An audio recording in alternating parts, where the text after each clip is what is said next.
मैं सत्यवान आर्य, सह आचार्य, बाबू शोभाराम राजकीय कला महाविद्यालय अलवर। प्रिय विद्यार्थियों, हमने विद्यापति की कविता पढ़ना प्रारंभ की थी, तो आज हम उनका चतुर्थ पद पढ़ेंगे। आशा आप ध्यान से सुनेंगे और समझेंगे। कुंज भवन से चली भेली है, रोकल गिरधारी। एक ही नगर बसु माधव है, जनी कर बटमारी। छाड़ काने मोर आंचर दे, फाटत नव सारी। अपजस होएत जगत भरी है, जनी करिए उभारी। संगक सखी अगु आईली रे, हम एक सर नारी। दामिनी आए तुलाइली है, एक राती अंधारी। भनई विद्यापति गाओल रे, सुनो गुणमती नारी। हरिक संग किछु डर नहीं है, तुम तुहे परम गमारी।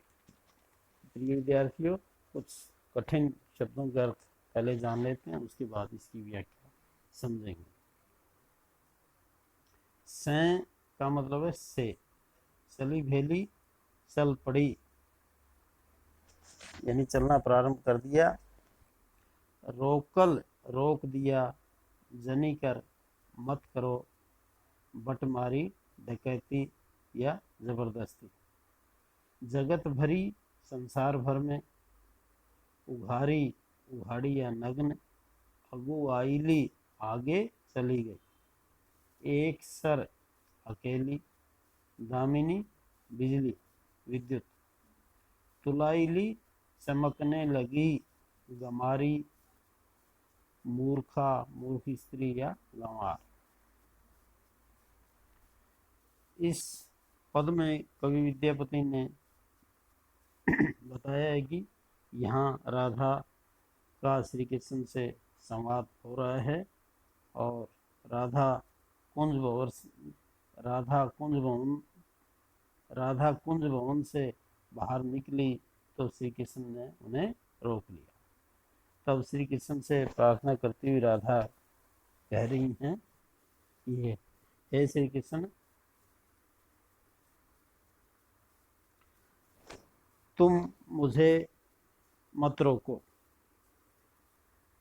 कुंज भवन से जैसे ही राधा चलने लगती हैं तो श्री कृष्ण उन्हें रोक लेते हैं।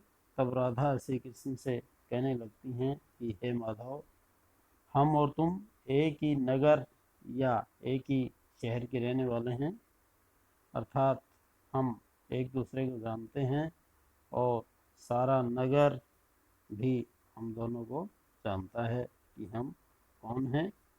इसलिए तुम इस प्रकार मेरा रास्ता या मार्ग मत रोको और मेरे साथ ज़बरदस्ती मत करो, यानी मुझे अपने रास्ते पर जाने दो। हे श्री कृष्ण, मेरा वस्त्र या साड़ी का जो किनारा है वो छोड़ दो, नहीं तो मेरी नई साड़ी के फटने की संभावना है।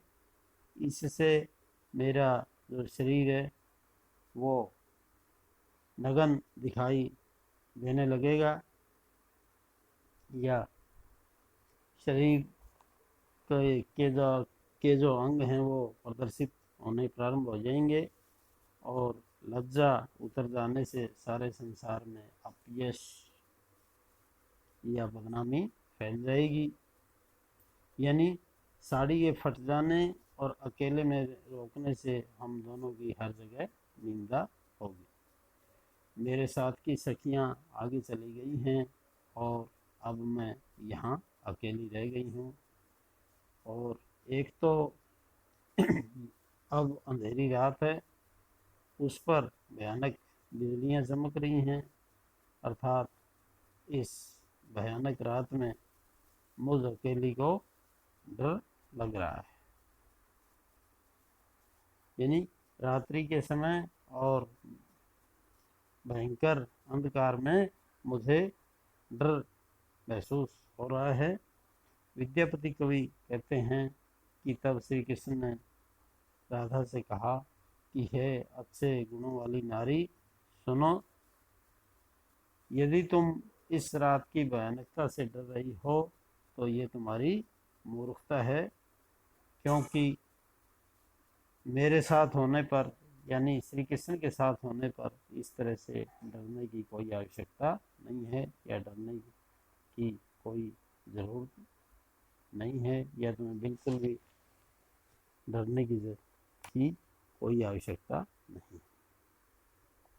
इस पद में राधा जी की वाग विदग्धता दिखाई देती है और वे व्यंग रूप में ये स्वीकार करना चाहती हैं कि वह एकांत स्थान पर रमण करना चाहती हैं और उन्हें अगर काम क्रीड़ा का अवसर इस समय मिला हुआ है। तो अगला पद देखें। सखी है कथु में देखी मधाई। सखी है कथु न देखी मधाई, कांप शरीर धीर नहीं मानस, अवधि नियर भेल आई। माधव मास तिथि भयो, माधव अवधि कई पिया गेला। कुछ जुग शंभु परस करी, बललनी ते प्रतीति मोई भेला।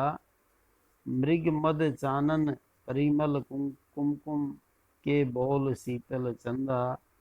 पिया विषलेख अनल जो बसिए, विपति चिन्हिए भल मंदा।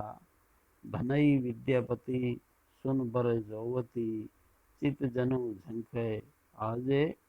पिए विषलेख कलेश मेटाएत, बालम दिलसी समाज। तो प्रिय विद्यार्थियों, इस पद के जो कठिन शब्द हैं पहले उनके अर्थ जान लेते हैं, उसके बाद इस पद की व्याख्या समझेंगे। कथऊं कहीं भी, मधाई माधव या श्री कृष्ण के लिए आया। थीर स्थिर दृढ़, नियर निकट समीप, माधव मास वैशाख मास, माधव तिथि एकादशी तिथि।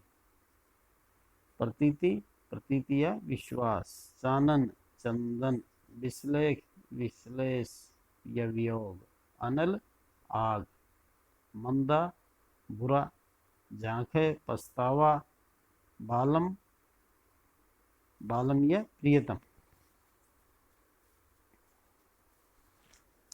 इस पद में विद्यापति जी ने बताया है कि श्री कृष्ण के मथुरा चले जाने पर राधा जी विरह व्यथा से संतप्त होकर अपनी सखी को अपना दुख बतला रही हैं।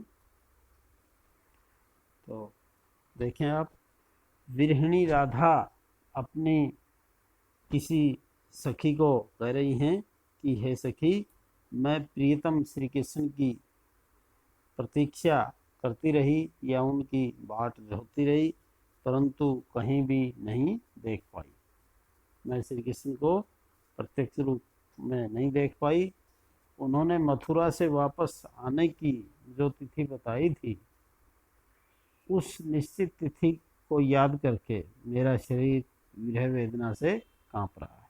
यानी जैसे ही वह मिलने की तिथि नज़दीक आ रही है तो मेरे मन की बेचैनी और ज़्यादा बढ़ रही है। अब मेरा हृदय स्थिर नहीं रह पा रहा है और मन भी उद्विग्न या दुखी हो रहा है, क्योंकि अब श्री कृष्ण के आने की अवधि नज़दीक आ रही है। प्रियतम श्री कृष्ण वैशाख मास की एकादशी तिथि को वापस आने की अवधि निश्चित कर गए थे कि वे वैशाख मास की एकादशी तिथि को वापस आ जाएंगे। जाते समय उन्होंने मेरे शिव रूपी दोनों स्तनों को छूकर स्पर्श करके शपथ खाई थी, तो इससे मुझे उनकी बात पर पूर्ण भरोसा या विश्वास हो गया था। कौन कहता है कि कस्तूरी, चंदन का लेप, कुमकुम और चंद्रमा शीतल होते हैं। यानी विरहिणी के लिए ये सारे उपादान संतापकारी होते हैं। जो संयोग अवस्था में सुखकारी होते हैं, वही वियोग अवस्था में वियोग या दुख को बढ़ाने वाले होते हैं। इस कारण प्रियतम के वियोग में मेरे लिए भी ये सभी पदार्थ आग बरसा रहे हैं। प्रीतम के वियोग में मुझे ये सभी शीतलता देने वाले पदार्थ अब मेरे लिए ये जलाने वाले साबित हो रहे हैं। विपत्ति में भले और बुरे की पहचान हो जाती है, अथवा विपत्ति काल में भले भी बुरे प्रतीत होने लगते हैं। यानी व्यक्ति अपने आप पर से विश्वास खो देता है। विद्यापति कवि कहते हैं कि हे श्रेष्ठ युवती, सुनो, आज तुम अपने मन में पछतावा मत करो। तुम्हारे प्रियतम तुम्हारे साथ रहकर इस विरह व्यथा को शीघ्र ही मिटा देंगे, अर्थात तुम्हारी अपने प्रियतम से अवश्य भेंट होगी और तुम्हारी विरह व्यथा समाप्त हो जाएगी। विद्यापति कवि राधा जी को समझा रहे हैं कि तुम्हारे जो प्रियतम श्री कृष्ण हैं वे निश्चित रूप से आएंगे, तुम्हारी उनसे भेंट होगी और तुम्हारा विरह या वियोग का ये जो दुख है ये निश्चित रूप से समाप्त हो जाएगा। विरह व्यथा में शीतल पदार्थ भी जलाने वाले प्रतीत होते हैं और विपत्ति काल में भले लोग भी बुरे मालूम देने लगते हैं, क्योंकि व्यक्ति का स्वयं पर विश्वास नहीं रहता।